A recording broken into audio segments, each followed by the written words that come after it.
Hey guys, Brett here with Kingstree Plumbing, and today I'm answering the question, how often should I have my boiler serviced?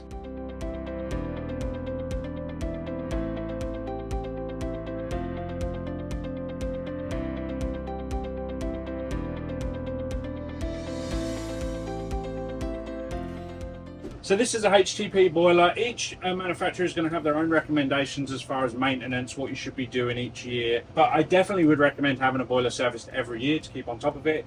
80% of plumbing emergencies, disasters can be avoided by doing routine maintenance. Boilers are something that need to be looked after, taken care of, lots of moving parts, lots of electronics, controls.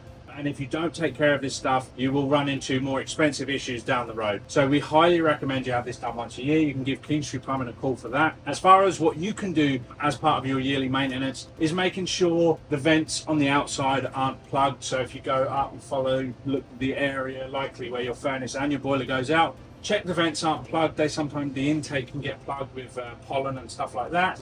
The other thing you're going to want to do is just do a visual check of all your pumps and pipes. Is there any buildup of calcium? Is there any evidence of any water anywhere? Is the level in the axiom tank, if you have one of these, is this looking too low?